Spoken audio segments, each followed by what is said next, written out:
Di tengah teriknya siang kota Surabaya, seorang perempuan bernama Dewi menyamar sebagai pengendara untuk membongkar razia ilegal. Tapi saat kebenaran terungkap, justru ia dijebak oleh sistemnya sendiri. Inilah kisah tentang keberanian, pengkhianatan, dan kebenaran yang tak bisa dibungkam. Langit siang di atas Surabaya memantulkan cahaya yang menyilaukan, membuat aspal hitam di Jalan Raya Darmo tampak berkilau seperti bara yang membara. Panasnya menusuk kulit, tapi tak mampu mematahkan tekad perempuan itu. Di antara hiruk-pikuk kendaraan yang berhenti karena lampu merah di perempatan menuju Jalan Diponegoro, Dewi tampak menonjol, tenang, terukur, dan penuh kewaspadaan. Motor metik abu-abunya melaju pelan, berbaur di antara mobil-mobil yang berdesakan dan deru angkot yang saling salib. Di balik kaca helmnya, sorot matanya tajam menelisik tiap gerak di jalan raya yang tampak biasa, namun menyimpan sesuatu yang janggal. Suara klakson yang bersahutan, teriakan penjual tisu di persimpangan, dan desau angin panas bercampur menjadi latar bagi misi berbahaya yang ia jalankan seorang diri. Kemeja polos berwarna krem yang ia kenakan tampak kontras dengan panas siang itu, sedikit basah oleh keringat di punggung. Celana jeans birunya ketat di lutut, sementara sepatu sneaker putihnya menjejak pedal gas dengan mantap. Tak ada satupun tanda-tanda bahwa ia seorang aparat. Penampilannya sepenuhnya seperti warga biasa, seorang karyawati yang mungkin terburu-buru pulang di jam makan siang. Tapi di balik kesederhanaan itu, setiap gerak Dewi terencana dengan cermat. Di balik kerah bajunya tersembunyi mikrofon kecil seukuran ujung jari kelingking, dan di kancing bagian atas terpasang kamera tersembunyi yang merekam semua yang terjadi di hadapannya dengan resolusi tinggi. Ia tahu, sedikit saja kesalahan bisa mengakhiri penyamarannya, atau bahkan hidupnya. Sambil melaju, pikirannya bekerja cepat. Ia mengulang kembali pengarahan pagi tadi di markas divisi Propam Polda Jatim. Nama Baskoro kembali terngiang di kepalanya. Seorang oknum polisi lalu lintas yang dikenal sebagai pemeras ulung, sering mengadakan razia fiktif di titik-titik buta kota untuk memeras pengendara.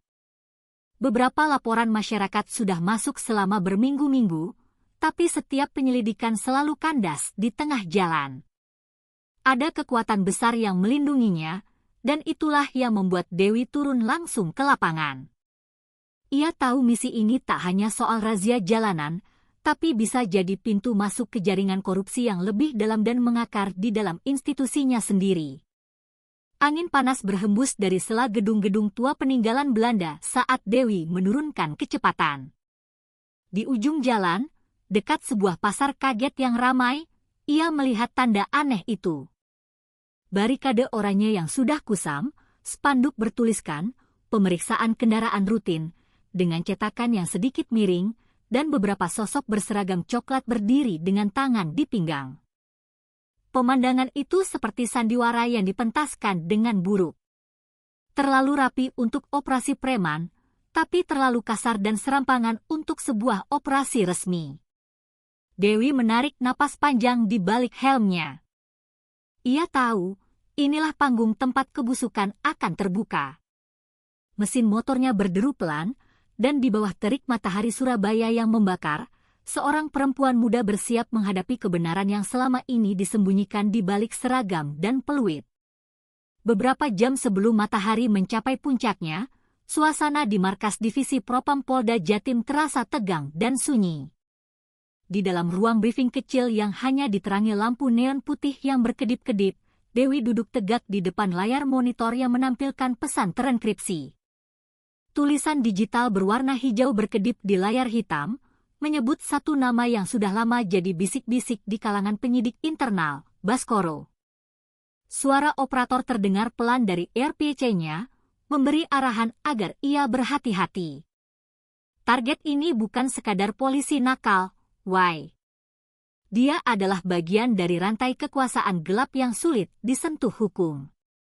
Dewi menatap layar itu tanpa berkedip, tahu benar bahwa begitu ia menekan tombol konfirmasi misi, tidak akan ada jalan kembali. Dewi pernah mendengar cerita tentang Baskoro dari rekan-rekannya. Seorang oknum lalu lintas yang pernah bertugas di berbagai wilayah di Jawa Timur, tapi selalu lolos dari jerat hukum. Meski puluhan laporan pemerasan dilayangkan terhadapnya, ia dikenal kejam, temperamental, dan punya koneksi langsung dengan atasan yang berpengaruh.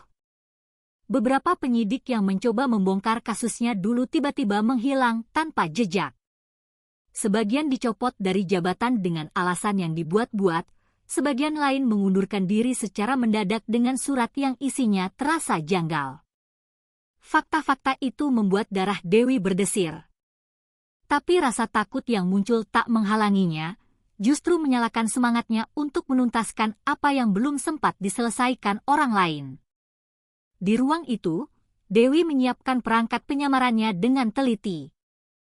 Kamera mikro yang disamarkan di kancing bajunya, alat perekam suara berukuran kecil di balik liontin kalungnya, dan chip komunikasi yang langsung terhubung ke server internal divisi.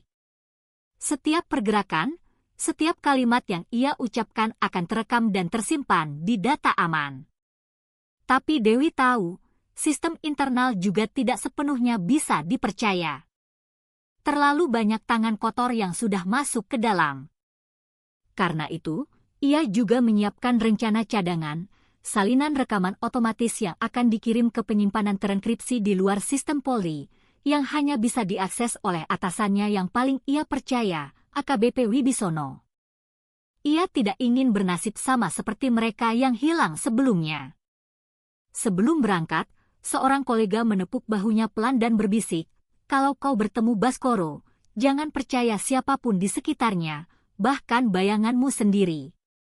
Kalimat itu terus terngiang di kepala Dewi saat ia melangkah keluar markas. Di luar, matahari sudah meninggi dan udara mulai terasa panas menyengat. Ia mengenakan helmnya, menyalakan motor, dan menatap bayangan dirinya di kaca spion. Di sana bukan lagi wajah seorang perempuan biasa, tapi seorang penyidik yang siap menantang sistem busuk yang selama ini dilindungi oleh seragam kebanggaan mereka. Ia tahu hari itu bukan sekadar misi, tapi pertaruhan antara kebenaran dan kekuasaan. Di sebuah perempatan besar yang dikelilingi ruko-ruko tua berlumut di kawasan utara Surabaya, suasana siang itu terasa tidak wajar. Dewi melambatkan laju motornya. Matanya menyapu setiap sudut jalan dengan penuh perhitungan. Di sana berdiri barikade plastik kuning yang menutup sebagian jalur, dan spanduk lusuh bertuliskan, "Pemeriksaan kendaraan rutin," terpampang dengan huruf besar, seolah dibuat untuk menipu pandangan pertama. Namun bagi mata terlatih seperti Dewi, segalanya tampak terlalu janggal. Tidak ada kendaraan dinas resmi yang terparkir di dekatnya, tidak ada papan instruksi kepolisian yang standar, dan seragam yang dikenakan para petugas di sana tampak tidak lengkap. Sebagian tanpa tanda pangkat, sebagian lain bahkan mengenakan sepatu yang berbeda warna. Semuanya terasa seperti panggung sandiwara murahan, tapi dengan konsekuensi nyata bagi siapapun yang berani melawan. Orang-orang yang lewat tampak gelisah. Ada pengendara motor yang memutar balik dengan gugup begitu melihat barikade dari kejauhan. Ada mobil yang berhenti terlalu cepat lalu pengemudinya menunduk begitu disapa oleh salah satu polisi. Beberapa wajah tampak pasrah menyerahkan lembaran uang tanpa banyak bicara, seperti sudah paham bahwa ini bukan razia resmi, ini adalah pemerasan terbuka. Di sisi lain jalan, seorang ibu muda menangis terseduh-seduh setelah diminta membayar denda damai, karena lampu sein motornya pecah sebelah. Semua itu berlangsung di bawah terik matahari, di tengah kota, tanpa ada satupun pejabat resmi yang berani menegur. Dewi mengepalkan tangan di atas tang motornya, menahan amarah yang mulai membara. Ia tahu inilah titik yang disebut dalam laporan. Lokasi yang sama di mana banyak warga mengaku dipalak, tapi tak ada tindak lanjut dari aparat setempat. Kemudian, matanya menangkap sosok yang paling menonjol di antara mereka, Baskoro. Bertubuh besar, berkulit gelap, dengan perut buncit yang menekan sabuk coklatnya hingga nyaris putus. Ia berdiri seperti raja kecil di tengah jalan. Wajahnya dipenuhi keringat, namun matanya memancarkan kesombongan yang tajam. Di tangannya, selembar uang lusuh berwarna biru berpindah dari seorang pengendara ke saku seragamnya dengan gerakan cepat dan terbiasa. Ia tertawa lebar, menunjukkan deretan gigi kuning yang mencerminkan kesenangan dalam kekuasaan yang salah. Di belakangnya, dua polisi muda menatap tanpa berani bersuara, seolah takut diseret ke neraka yang sama jika menolak perintah atasannya yang korup. Dewi mengamati semua itu dari balik kaca helmnya. Jantungnya berdetak stabil, tapi matanya menyala. Di hadapannya, sistem yang busuk sedang beraksi di siang bolong, di tengah hiruk-pikuk warga, di bawah bendera hukum yang seharusnya melindungi rakyat. Angin panas meniup debu ke wajahnya, tapi ia tidak berkedip. Ia tahu, inilah saatnya menyelami langsung kedalaman kotor dari permainan yang lebih besar. Ia menurunkan kecepatan motornya, menarik napas panjang, dan bersiap masuk ke dalam sarang para serigala yang menyamar dengan seragam coklat. Hari ini, kebenaran tidak akan diam.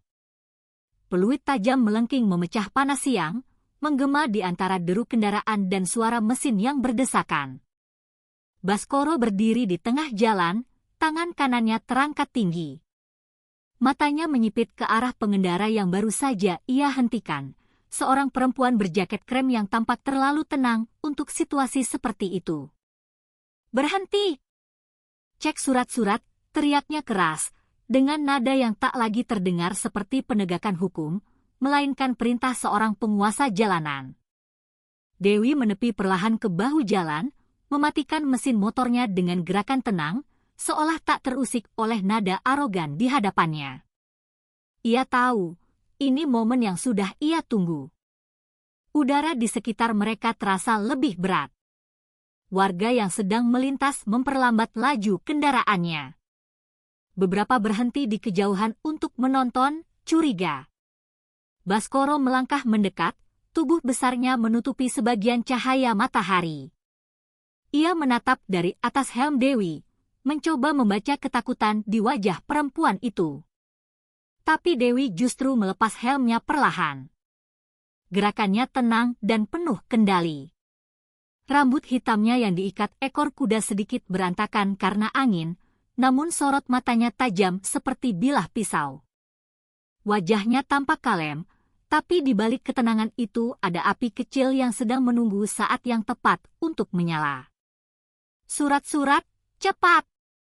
Suara Baskoro terdengar kasar, penuh tekanan. Ia mengetuk bodi motor Dewi dengan tongkat kecilnya, sebuah gestur intimidasi yang sudah menjadi kebiasaannya. Dewi membuka tasnya, lalu berpura-pura panik, merogoh-rogoh isinya. "Maaf, Pak. SIM saya ketinggalan di rumah," katanya dengan nada datar namun sopan. Ia tahu jawaban itu akan memancing reaksi yang diinginkan. Bibir Baskoro langsung melengkung menjadi senyum sinis. "Wah, ketinggalan ya? Kalau begitu kita bereskan di sini aja," ucapnya setengah berbisik. Tangannya sudah mulai menggenggam sesuatu. Bukan buku tilang, tapi dompet tebal yang terselip di balik sabuknya. Adegan itu terasa seperti naskah yang sudah sering ia mainkan, dan Dewi adalah pemeran baru yang ia kira akan tunduk seperti korban-korban sebelumnya. Namun, kali ini berbeda. Dewi tidak bereaksi sebagaimana yang diharapkan. Ia tidak tampak takut, tidak juga berusaha membujuk atau merengek. Ia hanya berdiri tegak di samping motornya, menatap langsung ke wajah Baskoro dengan pandangan datar yang sulit diterjemahkan. Di balik kemeja kremnya, kamera kecil di kancing bajunya mulai merekam dengan jelas, menangkap setiap detail dari wajah arogan sang oknum hingga nada licik di suaranya. Suasana di sekitar perlahan senyap. Seolah udara ikut menahan napas, menunggu apa yang akan terjadi selanjutnya. Dan di tengah panas yang membakar, dua mata yang berbeda tujuan kini saling berhadapan. Satu mengira sedang berburu mangsa, dan satu lagi sedang mengintai untuk menjatuhkan predator. Baskoro menatap Dewi dari atas ke bawah seperti predator yang baru menemukan mangsa empuk di tengah jalan. Peluitnya kini tergantung di leher, sementara senyum sinis mulai menghiasi wajahnya yang berkeringat. "Mana SIM-nya?" tanyanya lagi dengan nada menekan. Namun matanya sudah bicara lebih dulu. Ia tidak mencari keadilan, ia mencari peluang. Dewi menatapnya datar tanpa ekspresi, lalu menjawab pelan, "Saya lupa bawa, Pak." Kalimat sederhana itu seketika mengubah atmosfer di sekitar mereka. Wajah Baskoro yang tadinya garang kini berubah menjadi lebih lembut, tapi bukan karena belas kasihan, melainkan karena permainan yang biasa ia mainkan baru saja dimulai. Ia menunduk sedikit, melirik kiri dan kanan untuk memastikan tidak ada kamera resmi atau petugas lain di sekitar yang mengawasi. Setelah yakin aman, Baskoro mendekat lebih rapat ke arah Dewi dan berbisik pelan, "Kalau nggak mau ribet, ya bantu saya aja, Mbak."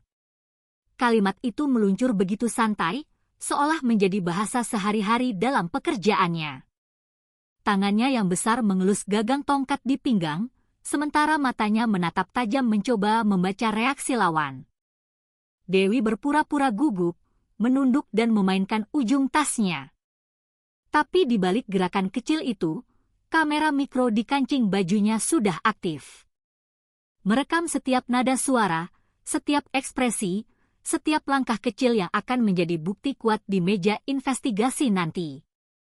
Udara di sekeliling mereka terasa semakin panas.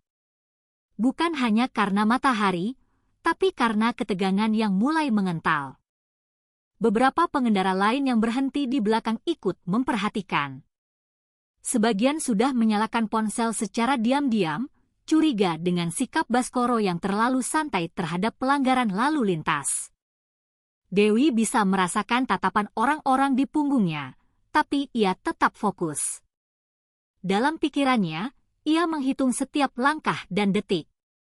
Berapa lama waktu yang dibutuhkan hingga Baskoro benar-benar mengeluarkan niat aslinya. Ia tahu, semakin lama permainan ini berjalan, semakin jelas wajah korup yang akan terbongkar di depan publik. Baskoro menghela napas berat, lalu mengucapkan kalimat berikutnya dengan nada lebih tegas. "Jadi, gimana? Mau saya bantu bersin atau mau motor kamu saya tahan?" Ia menatap Dewi sambil tersenyum tipis, memperlihatkan gigi kuningnya yang menambah kesan jijik. Dewi menatap balik, seolah sedang menimbang-nimbang, padahal pikirannya bekerja cepat seperti mesin. Ia tahu inilah puncak dari jebakan moral yang sering menjatuhkan korban ke dalam ketakutan dan kepasrahan. Tapi kali ini, dia bukan korban. Dia adalah umpan yang disiapkan untuk memancing monster keluar dari lubang persembunyiannya. Dengan nada datar namun penuh makna, Dewi menjawab, "Tergantung, Pak." "Bantu yang seperti apa maksudnya?" Kalimat itu membuat permainan benar-benar dimulai. Wajah Baskoro mulai berubah. Senyum liciknya lenyap, berganti dengan ekspresi kesal yang menegang di rahang. Ia tidak suka ditantang, terlebih oleh seorang perempuan yang berani menatap balik tanpa gentar. "Kamu pikir saya main-main?" Suaranya meninggi, terdengar kasar di antara deru kendaraan yang melintas. Dewi masih diam, tatapannya tetap dingin. Ia sengaja tidak bereaksi, membiarkan amarah Baskoro tumbuh. Karena dari situlah kebusukan sejati akan muncul ke permukaan. Tapi bagi sang oknum, diamnya Dewi dianggap bentuk perlawanan. Dengan gerakan cepat dan kasar, ia merampas kunci motor dari tangan Dewi. "Kalau nggak bayar, motormu saya tahan," teriaknya sambil mengacungkan kunci itu tinggi-tinggi. Beberapa orang yang melintas berhenti. Sebagian memperlambat laju kendaraan untuk melihat apa yang terjadi. Di pinggir jalan, seorang pengendara ojek daring menyalakan kamera ponselnya secara diam-diam. Dua pedagang kaki lima berbisik pelan, saling menatap, tak berani mendekat tapi juga tak bisa memalingkan pandangan. Semua mata kini tertuju pada satu titik, seorang perempuan yang berdiri tegak di hadapan aparat berseragam yang kehilangan kendali atas dirinya. Namun, Baskoro tampaknya tidak peduli. Ia berjalan mengelilingi Dewi seperti serigala yang sedang menakuti mangsanya. Sudah tahu salah, masih berani diam? Mau saya derek sekalian, katanya dengan nada mengejek, mencoba mempermalukan Dewi di depan orang banyak. Dewi tetap tak bergeming. Ia tahu setiap kata, setiap gerak tubuh Baskoro kini terekam jelas, bukan hanya oleh kamera kecil di bajunya, tapi juga oleh ponsel-ponsel warga yang mulai merekam secara terang-terangan. Tapi kesombongan membuat Baskoro buta. Ia merasa kebal hukum, merasa kekuasaannya di jalan raya lebih besar dari aturan itu sendiri. Dalam pikirannya, semua orang bisa dibeli dengan uang atau ancaman. Ia menepuk-nepuk motor Dewi dengan keras, berusaha menakuti sambil terus mengomel, "Kamu tahu siapa saya? Semua orang di sini tunduk kalau saya bicara. Kalau nggak mau ditahan, keluarin aja uangnya, beres." Suasana menjadi tegang. Angin panas siang menambah rasa pengap, membuat semua yang menonton ikut menahan napas. Dewi masih berdiri tegak, matanya menatap lurus tanpa gentar, dan di balik tenangnya, napasnya mulai diatur, tanda bahwa ia siap menghadapi apapun yang terjadi. Dalam kepalanya, ia tahu garis batas sudah dilampaui. Baskoro tak lagi sekadar melakukan pelanggaran disiplin, tapi sudah menginjak hukum yang seharusnya ia tegakkan. Pemerasan itu kini terbuka di hadapan publik tanpa rasa malu. Dewi hanya menunggu waktu. Dalam diamnya yang berbahaya, ada satu tekad yang mulai tumbuh. Keadilan tidak akan datang dengan kata-kata, tapi dengan tindakan yang membuat para penindas gentar menyebut namanya. Suara Dewi memecah panas siang yang menekan, tegas, jernih, tanpa nada ragu sedikit pun. "Saya tidak akan bayar untuk kesalahan yang tidak saya buat." Kalimat itu keluar pelan, namun menghantam keras seperti palu di tengah jalanan yang riuh. Warga di sekitar spontan menoleh, terdiam sejenak mendengar keberanian itu. Sementara Baskoro yang berdiri di hadapan Dewi tampak kaget, tidak terbiasa mendengar penolakan dari siapapun. Biasanya, orang-orang akan segera menyerahkan uang agar cepat pergi. Tapi kali ini, yang berdiri di depannya bukan korban biasa. Dewi menatapnya lurus. Tak ada ketakutan, hanya keteguhan yang membuat udara di sekelilingnya bergetar oleh tensi yang menebal. Baskoro mendengus keras, napasnya terdengar berat. "Kamu berani lawan polisi?" bentaknya sambil menuding jari ke arah wajah Dewi. Jaraknya hanya beberapa senti dari hidung perempuan itu. Sorot matanya seperti bara, menuntut kepatuhan. Tapi Dewi tetap tidak bergeming. Ia tahu setiap gerak dan setiap kata mereka sedang terekam, bukan hanya oleh kamera kecil di bajunya, tapi juga oleh belasan mata warga yang kini mulai sadar bahwa sesuatu yang besar sedang terjadi. Ketegangan semakin terasa ketika tangan Baskoro mulai mengepal, otot di rahangnya menegang, dan tatapan matanya berubah dari arogan menjadi berbahaya. Ia tidak tahan harga dirinya ditantang di depan umum. Suara gemuruh kendaraan di kejauhan terasa makin samar. Warga di sekitar mulai berbisik-bisik. Beberapa menyiapkan kamera ponsel, sementara sebagian lain berusaha menenangkan diri agar tidak ikut terseret. Seorang bapak tua berbisik pada temannya, "Perempuan itu gila atau berani banget ya?" Tapi Dewi tak mendengar apa-apa. Pikirannya fokus hanya pada satu hal, menahan diri sampai momen yang tepat. Setiap detik adalah jebakan waktu, dan ia harus memastikan bukti sudah cukup sebelum segalanya berubah menjadi kekerasan terbuka. Ia tahu, Baskoro yang kehilangan muka di depan orang banyak bisa berbuat apa saja. Baskoro semakin tak terkendali. Wajahnya memerah, suaranya meninggi. "Saya kasih tahu ya, saya bisa buat kamu menyesal hari ini," teriaknya keras, membuat beberapa anak kecil di pinggir jalan menjerit ketakutan. Tapi Dewi tetap berdiri tegak. Wajahnya tak berubah, hanya matanya yang kini menatap lebih dalam, tajam seperti pisau yang siap menembus kepalsuan. "Silakan, Pak," jawabnya datar. "Saya tunggu bukti pelanggarannya." Kalimat itu seperti cambuk yang menyayat ego Baskoro. Warga mulai bergumam keras, sebagian bersorak kecil menyadari siapa yang benar di hadapan mereka. Dalam detik-detik itu, keseimbangan kekuasaan bergeser, bukan lagi antara rakyat dan aparat, tapi antara kebenaran dan kesewenang-wenangan. Dan Dewi berdiri tepat di tengahnya, menjadi wajah dari perlawanan yang tidak bisa dibungkam. Amarah Baskoro meledak seketika. Logika lenyap, digantikan oleh ego yang terbakar karena ditantang di depan umum. Dengan mata liar dan napas berat, ia mengayunkan tinjunya keras ke arah wajah Dewi tanpa peringatan. Suara hantamannya terdengar jelas, disusul benturan tubuh Dewi yang terhempas ke aspal panas. Seketika, jalanan terdiam.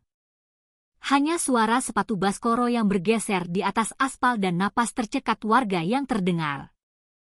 Bibir Dewi pecah, darah segar menetes dan membasahi kemeja krem yang kini ternoda merah.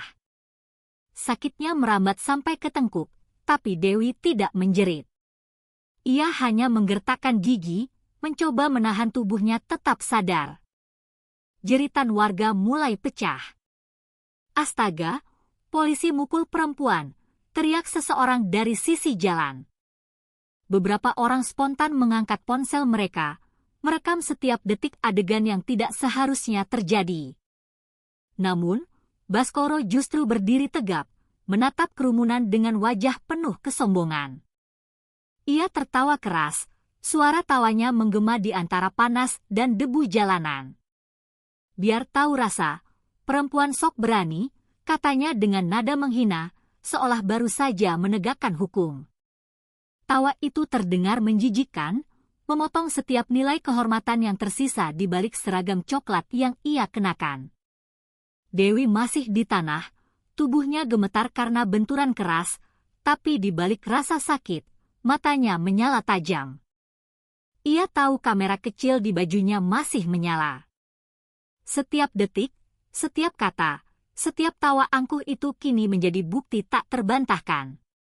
Ia menatap tanah, lalu melihat darahnya menetes perlahan ke jalan yang panas, simbol dari perlawanan yang baru dimulai. Dalam benaknya, Dewi sadar pukulan ini bukan sekadar kekerasan fisik. Ini adalah wajah asli dari sistem yang membusuk, yang merasa bisa menekan siapapun tanpa konsekuensi. Warga mulai maju perlahan. Sebagian ingin menolong, sebagian takut ikut terseret. Tapi tatapan Dewi yang perlahan menegakkan diri membuat semua mata terpaku. Di wajahnya ada luka, tapi di matanya ada api yang lebih panas dari siang itu. Ia menatap Baskoro yang masih berdiri sombong di depannya, dan di balik darah di bibirnya tersungging senyum tipis, nyaris tak terlihat. Senyum itu bukan tanda menyerah, melainkan peringatan. Dunia boleh diam, hukum boleh dibungkam, tapi kebenaran baru saja bangkit lewat darah yang menetes di aspal itu. Aspal panas masih terasa membakar telapak tangan Dewi saat ia mencoba menopang tubuhnya. Napasnya tersengal, tapi matanya tidak lagi menunjukkan rasa sakit. Yang ada hanya kemarahan dingin yang nyaris tak manusiawi. Ia berdiri perlahan. Darah masih menetes dari bibirnya, tapi setiap gerakannya penuh kendali. Warga menahan napas, tidak percaya bahwa perempuan yang baru saja dipukul itu kini menatap lawannya dengan tatapan setajam baja. Suaranya berat namun jelas ketika ia berbicara. "Kau sudah lewat batas." Kalimat itu terdengar tenang, tapi membawa ancaman yang membuat udara di sekitar seolah membeku.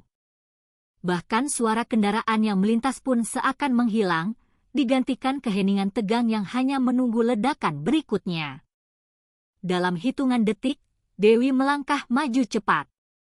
Gerakannya terlatih, presisi, bukan sekadar refleks marah. tendangan kerasnya menghantam wajah Baskoro tepat di rahang, membuat tubuh besar itu terangkat sedikit dari tanah sebelum jatuh tersungkur dengan bunyi berat. Helm yang tergantung di pinggangnya terlepas, menggelinding ke tengah jalan.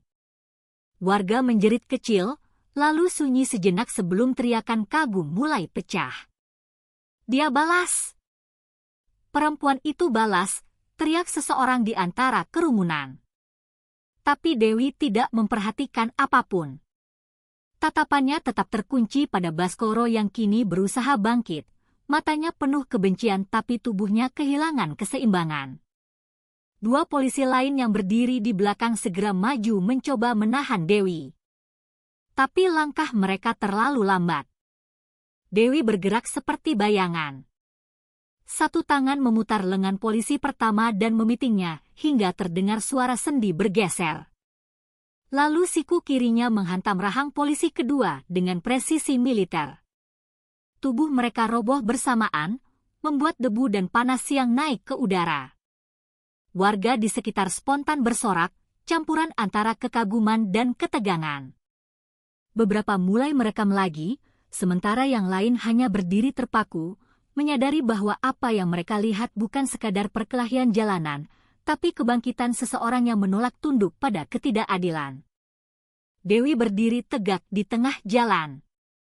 Napasnya teratur, rambutnya berantakan tertiup angin. Di sekelilingnya, suasana seperti adegan perang kecil. Baskoro dan dua bawahannya tergeletak. Warga menatap dengan mata lebar. Cahaya matahari memantul di wajah Dewi yang berlumuran keringat dan darah, tapi di sana ada keteguhan yang tak bisa disembunyikan. Ia tidak berteriak, tidak berbangga, hanya berdiri diam mengamati hasil perbuatannya. Satu pesan terasa jelas, ketika keadilan dibungkam oleh seragam, maka suara kebenaran akan bangkit lewat tangan mereka yang berani melawan.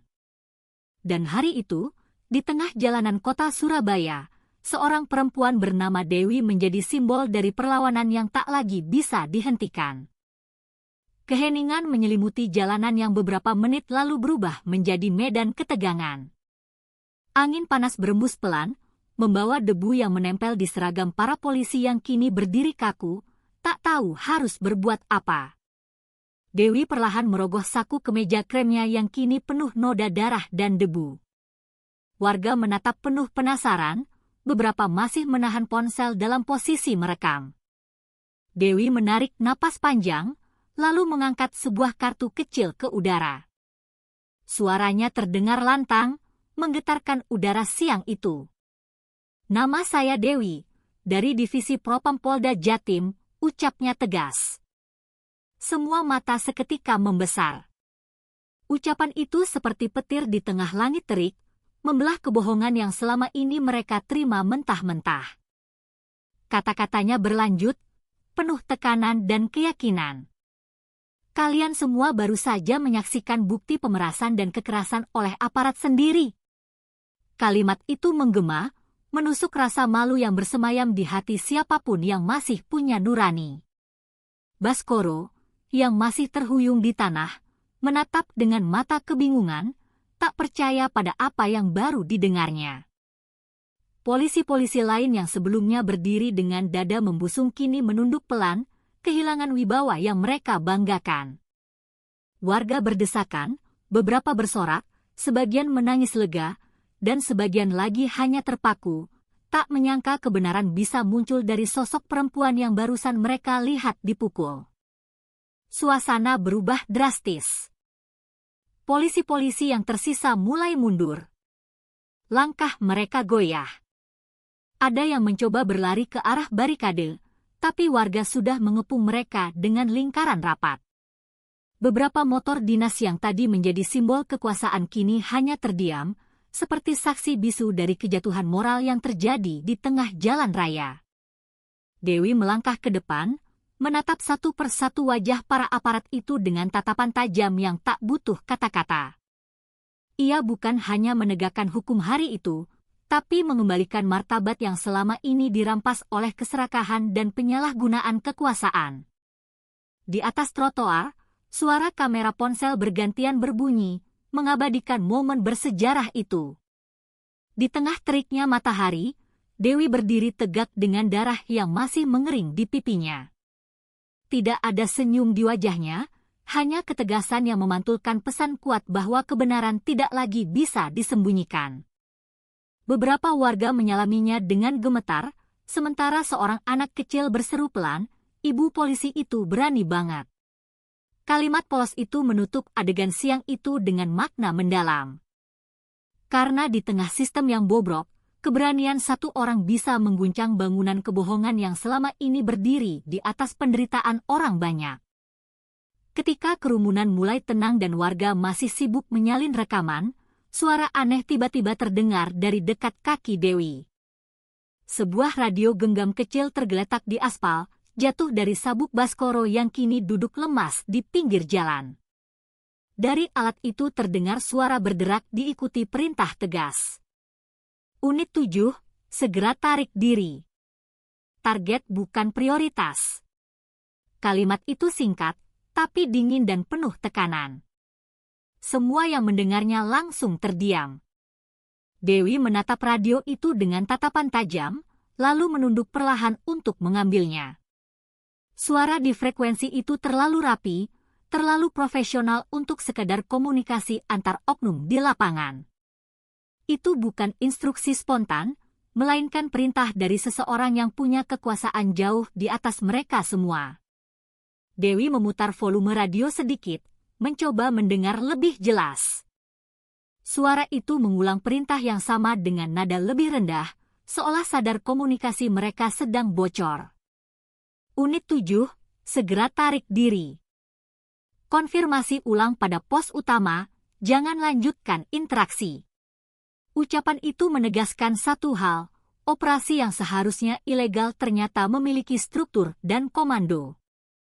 Ini bukan sekadar razia abal-abal untuk mencari uang jalanan. Ada koordinasi, ada sistem, dan yang lebih berbahaya, ada dukungan dari dalam institusi resmi. Dewi merasakan bulu kuduknya berdiri. Instingnya berteriak bahwa Baskoro hanyalah pion kecil dalam permainan besar yang selama ini bersembunyi di balik seragam dan wewenang. Warga di sekitar tak menyadari pentingnya temuan itu. Mereka masih sibuk merekam dan bersorak, sementara Dewi perlahan menyimpan radio itu ke dalam sakunya.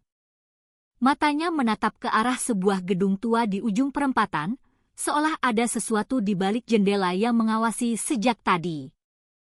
Ia bisa merasakan tatapan itu. Dingin, terlatih, mengintai setiap gerakannya. Dalam pikirannya, suara radio itu bukan sekadar bukti tambahan, tapi kunci yang bisa membuka tirai konspirasi yang jauh lebih dalam dari yang ia bayangkan. Ia tahu, begitu ia menyerahkan radio ini sebagai barang bukti, nyawanya mungkin akan ikut menjadi target berikutnya. Udara terasa berubah. Matahari yang tadi terasa membakar kini seperti redup di balik bayangan ketegangan yang baru. Dewi berdiri diam di tengah jalan, sementara mobil patroli yang tadinya ada di kejauhan tiba-tiba berbalik arah tanpa alasan. Ia bisa merasakan hawa bahaya mendekat. Seolah misi hari itu memang dirancang bukan untuk menang, tapi untuk menjebaknya. Ia menatap ke arah Baskoro yang kini menunduk. Mulutnya bergerak pelan seperti ingin bicara, namun tertahan oleh ketakutan. Dalam diamnya, Dewi menyadari satu hal. Apa yang ia hadapi bukan lagi razia ilegal. Ia baru saja menyingkap pintu ke dunia gelap yang berlapis-lapis. Dunia tempat hukum dijadikan alat dagang, dan kebenaran disembunyikan di balik radio yang berbisik. Beberapa hari setelah kejadian di jalan itu, Dewi duduk sendirian di ruang arsip divisi propam yang sunyi dan berdebu. Di hadapannya, layar komputer menyala redup, menampilkan deretan data anggota kepolisian yang sudah lama tidak aktif. Jari-jarinya menekan tombol dengan hati-hati. Setiap klik mengantarkannya pada fakta-fakta yang mencengangkan. Di kolom pencarian, ia mengetik nama Baskoro, dan hasilnya membuat dadanya terasa sesak. Status kepegawaiannya tertulis jelas, nonaktif, diberhentikan karena pelanggaran berat, korupsi dana tilang. Namun di lapangan, pria itu masih mengenakan seragam resmi, lengkap dengan atribut kepolisian. Dewi menatap layar itu lama, bibirnya mengeras. Artinya, ada seseorang di dalam sistem yang sengaja membiarkan Baskoro tetap beroperasi, atau bahkan melindunginya. Ia mulai menggali lebih dalam. File demi file terbuka, menunjukkan jejak administrasi yang tidak konsisten. Ada transaksi mencurigakan, sejumlah besar uang yang mengalir ke rekening atas nama sebuah yayasan bertajuk Yayasan Bakti Pertiwi Surabaya. Namun ketika Dewi memeriksa alamatnya, yayasan itu hanyalah sebuah rumah kosong di pinggiran kota. Dari catatan digital, dana tersebut berasal dari proyek nasional yang seharusnya digunakan untuk pengadaan alat keselamatan lalu lintas. Dewi merasakan jantungnya berdetak lebih cepat. Polanya jelas, Baskoro hanyalah wajah lapangan, sedangkan uang besar mengalir ke tangan-tangan yang lebih berkuasa di atasnya. Dalam keheningan malam di ruang arsip, Dewi menyandarkan tubuhnya ke kursi dan menatap tumpukan berkas yang kini terasa seperti bom waktu. Di layar muncul tanda tangan elektronik yang mengesahkan yayasan tersebut. Tanda tangan milik seorang perwira berpangkat kompol dari unit pusat. Nama itu ia kenal. Ia menatapnya lama, menelan ludah. Kompol Handoko Pramono. Orang yang selama ini dikenal disiplin dan dihormati banyak anggota, ternyata berada di balik jaringan keuangan gelap yang melindungi operasi-operasi ilegal semacam ini. Dingin merayap di tengkuknya. Ia tahu, penyelidikan ini kini melampaui batas tugas biasa.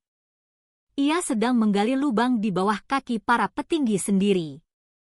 Malam semakin larut, dan lampu ruangan berkedip kecil, seolah menandakan bahaya yang semakin dekat. Dewi mencetak sebagian dokumen itu, menyimpannya ke dalam map khusus, lalu menyalin data digitalnya ke dalam flash disk terenkripsi yang selalu ia bawa. Di matanya ada tekad dan kewaspadaan sekaligus. Ia tahu setiap langkah setelah ini bisa mengundang ancaman.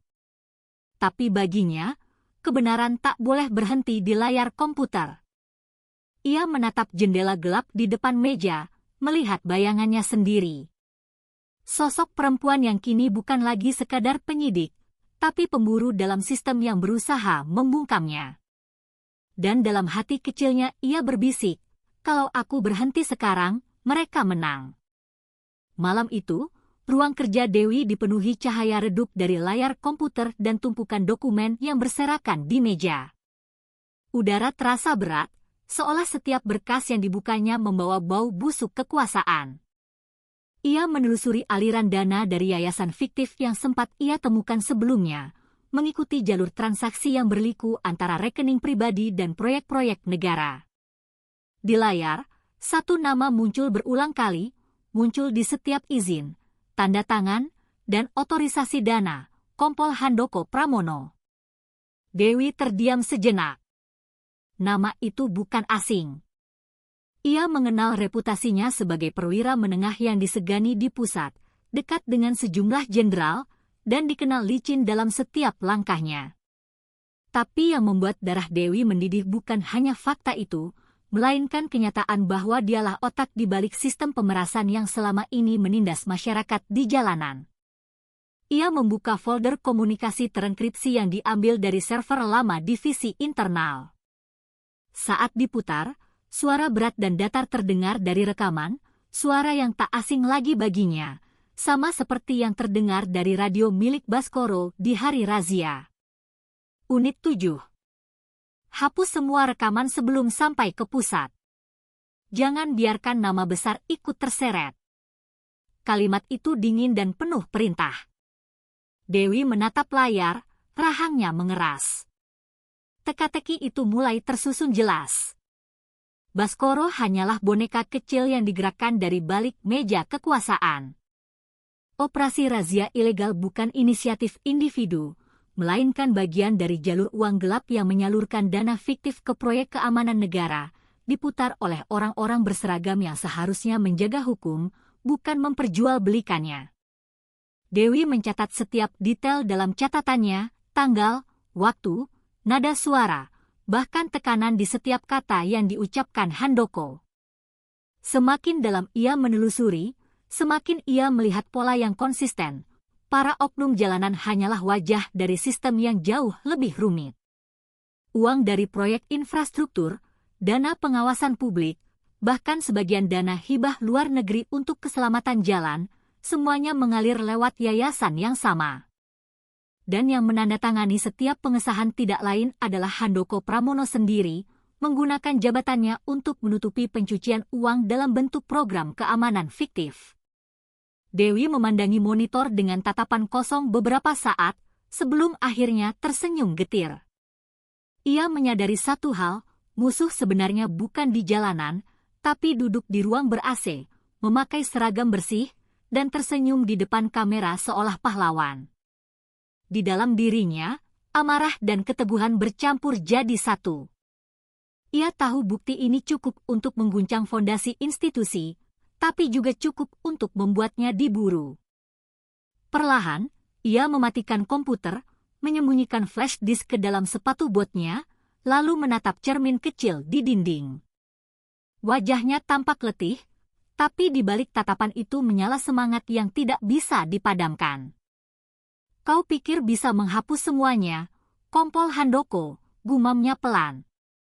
Tidak, kali ini tidak. Kalimat itu keluar seperti sumpah. Di luar, langit malam tampak hitam pekat tanpa bintang, seolah menyembunyikan mata-mata yang sedang mengawasi. Namun, Dewi tak gentar, karena ia tahu di balik setiap kegelapan, ada kebenaran yang menunggu untuk disorot cahaya. Pagi itu seharusnya menjadi hari pembuktian, saat Dewi akhirnya menyerahkan seluruh hasil penyelidikannya ke divisi internal. Ia datang lebih awal dari biasanya, membawa map berisi dokumen dan sebuah flash disk yang menyimpan rekaman komunikasi rahasia milik kompol Handoko Pramono. Namun sesampainya di depan markas, suasana terasa aneh. Pintu utama terbuka setengah, lampu-lampu di dalam berkedip, dan aroma asap logam yang menyengat tercium di udara. Dewi melangkah hati-hati ke dalam, dan pemandangan yang ia temukan membuat darahnya membeku. Ruangan arsip porak-poranda, komputer terbakar sebagian, rak dokumen terjungkal, dan di dinding terlihat bekas peluru yang masih hangat. Ia tahu ini bukan perampokan biasa, ini pembersihan. Seseorang berusaha menghapus semua bukti sebelum sampai ke tangan publik. Ia berlari menuju ruang server internal, tempat semua data penyelidikan tersimpan. Namun di layar utama hanya muncul satu kalimat yang membuatnya menggertakkan gigi, akses denied. Files deleted. Dalam beberapa detik, hasil kerja berbulan-bulan lenyap dari sistem. Di ujung lorong, suara langkah sepatu berat terdengar semakin dekat. Dewi menoleh, melihat 3 orang berseragam coklat tanpa tanda pangkat masuk sambil mengangkat senjata. Mereka tidak berbicara, hanya menembak tanpa peringatan. Pecahan kaca berterbangan, suara tembakan memantul di antara dinding sempit. Dewi menjatuhkan diri di balik meja, merangkak cepat sambil meraih tasnya.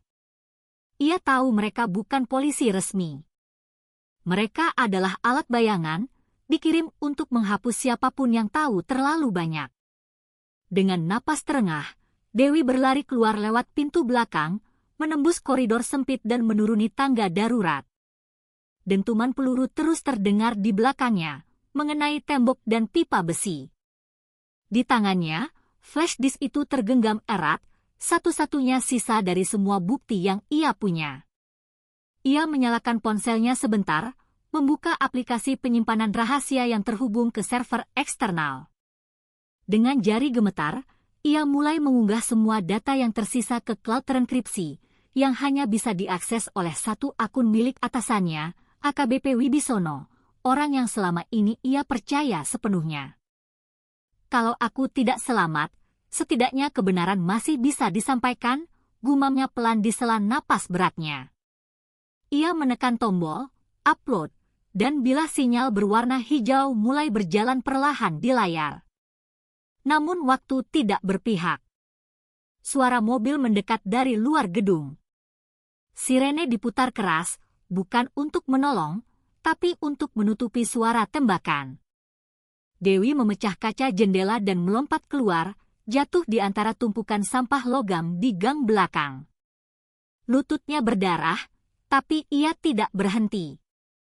Ia tahu mereka tidak akan menyerah sampai memastikan dirinya lenyap.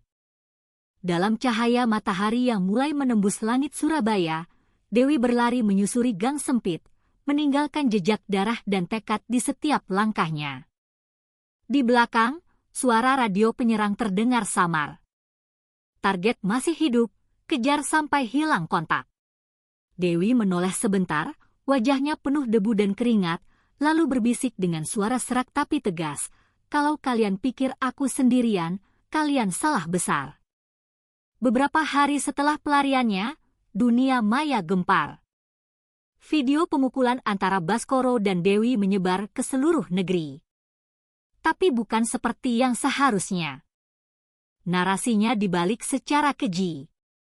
Media nasional menyiarkan potongan rekaman yang sudah dimanipulasi, menampilkan Dewi sebagai pelaku kekerasan yang menyerang polisi dan meresahkan warga. Di layar televisi, wajahnya terpampang dengan label besar, "Penyusup berkedok aparat." Dewi menatap berita itu dari kamar persembunyiannya dengan mata kosong. Ia tahu rekaman aslinya telah dihapus, diganti dengan versi yang disusun oleh tangan-tangan licik di balik kekuasaan. Publik digiring untuk membencinya, dan nama baiknya hancur dalam semalam. Apa yang ia perjuangkan kini dijadikan alat untuk menutupi kebusukan yang lebih besar. Dengan sisa keberanian, Dewi memutuskan untuk datang langsung ke markas pusat, berharap masih ada ruang keadilan di antara reruntuhan sistem yang busuk. Tapi begitu ia melangkah masuk ke ruang pertemuan, ia tahu semuanya sudah berakhir.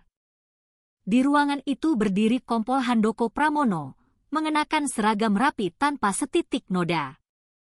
Wajahnya tenang, namun matanya dingin seperti baja.